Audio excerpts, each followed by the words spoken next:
Hey guys, welcome back to my channel. In today's video I'll show you guys how I made carrot oil the hot method. The items and ingredients you will need are 2 carrots, a strainer, cheesecloth, you need a small pot, you need a grater, and you need an oil, any oil of your choice. In this video I chose to use olive oil, so stay tuned guys. I'll show you how I succeeded in making the hot oil carrot.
So guys, like we all know, there are a whole lot of benefits of carrot oil. It helps with hair breakage, it helps with hair growth, it helps damage skin, it helps improve blood circulation, it protects our hair and skin from damaging due to poor weather, it helps in hydrating our dry skin and scalp, hair.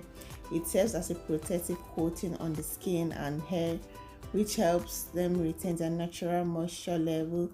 It helps in softening our skin tissues. A whole lot of benefit guys, a whole lot of benefits of carrot oil guys.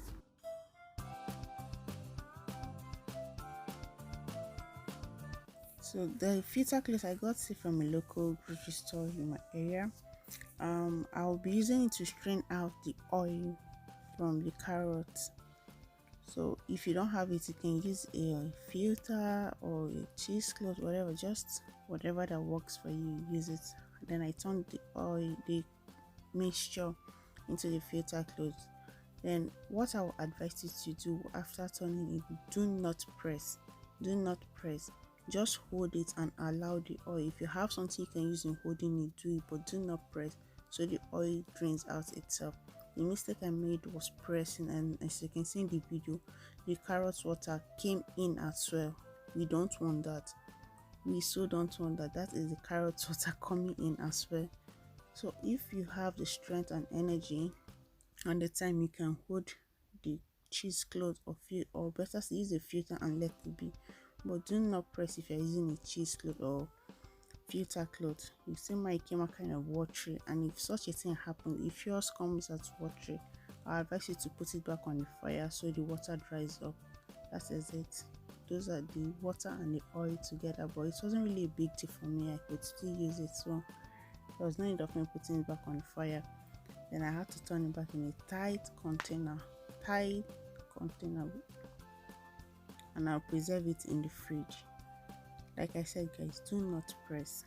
If you don't want the water in, do not press, just allow it drain itself. That's the best you can do for yourself. But like I said, it's not a big deal if you get water in it. There you have it guys, carrot oil is ready to be used. Guys, don't forget to subscribe to my channel, follow me on all my social media handles at fabrice_beauty. Stay tuned for more amazing content. I'll be uploading the cold method of carrot oil soon. Bye.